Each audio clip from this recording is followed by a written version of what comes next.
12 yang bernama saya sendiri dari Bangker. Di sini kami akan mempresentasikan hasil diskusi kami yang berjudul Fasor dan Aljabar Fasor. Nah, tanpa banyak basa-basi lagi, di sini saya akan langsung membacakan makalah kami. Bilangan kompleks. Bilangan kompleks adalah suatu bilangan yang terdiri dari beberapa bagian, yakni bagian asli dan juga bagian imajiner. Umumnya bilangan ini sering dilambangkan dengan A tambah IB, di mana A dan B adalah bilangan asli. Dalam teori ini, bilangan kompleks digunakan untuk merepresentasikan osilasi atau gelombang pada domain waktu frekuensi. Fasor adalah representasi vektor dari bilangan kompleks tersebut. Dengan kata vektor menunjukkan amplitudo dan fase, menunjukkan perubahan waktu dan atau fase. Kita akan mencoba memahami definisi ini secara grafis. Mulai dari definisi bilangan nyata, kita mengetahui bahwa bilangan nyata itu seperti 1, 2, 3 dan seterusnya. Secara grafis, bilangan nyata dapat ditempatkan posisinya di suatu sumbu yang disebut sumbu nyata. Jika setiap bilangan nyata mempunyai satu nilai, maka suatu bilangan kompleks juga mempunyai satu nilai. Fasor dan aljabar fasor. Fasor adalah bilangan kompleks yang mempresentasikan amplitudo dan fasa dari suatu sinusoida. Rangkaian AC atau alternating current yang sinyalnya berupa sinusoida. Untuk menyelesaikan permasalahan pada sinusoida, digunakanlah fasor. Fasor dapat digunakan untuk mendefinisikan gelombang sinusoida dengan mudah, di mana metode yang praktis daripada menggunakan fungsi sinus atau kosinus. Diagram fasor adalah metode grafis untuk mewakili hubungan antara dua atau lebih kuantitas. Bentuk gelombang sinusoida dengan frekuensi yang sama dapat memiliki perbedaan fasa yang mewakili perbedaan sudut dari dua bentuk gelombang sinusoida. Penambahan fasor.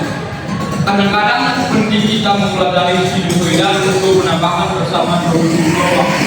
Misalnya dalam rangkaian AC yang tidak dalam fasa atau sama lain. Jika mereka berada dalam fasa, yaitu tidak ada perpindahan fasa, maka mereka dapat ditambahkan bersama.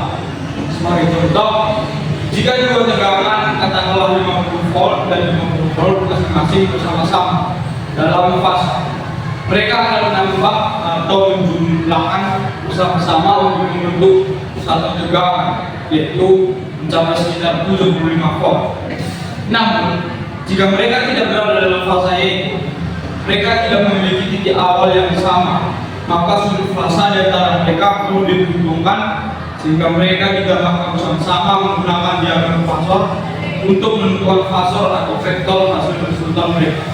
Oke, di sini kawan saya akan lanjutkan. Baik, kita sampai di diagram fasor 3 fasa. Di sini sebuah 3 fasa suplai tegangan yang seimbang terdiri dari 3 tegangan sinusoida individu yang semuanya sama termasuk frekuensi, tetapi code of fasa suatu sama lain dengan persis 120 derajat. Standar praktis adalah dengan memaknai kode 3 fasa tersebut seperti merah, kuning, dan biru untuk mengidentifikasi setiap fasa individu dengan fasa merah sebagai fasa referensi. Urutan rotasi rangkaian suplai 3 fasa yaitu red, diikuti yellow dan blue. Nah, sini kita sampai di kesimpulannya itu dalam istilah yang sederhana, diagram fasor itu reaksi dari vektor yang menunjukkan ke sumbu tegak yang mewakili nilai sama. Vektor fasor dan diagram hanya berlaku untuk AC sinusoida.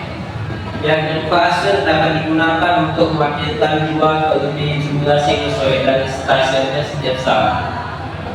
Sinusoida dengan frekuensi berbeda tidak dapat dipresentasikan pada diagram fasor yang sama karena kecepatan vektor yang berbeda. Setiap saat ada waktu sudut fasa yang mereka akan berbeda. Sekian presentasi kami.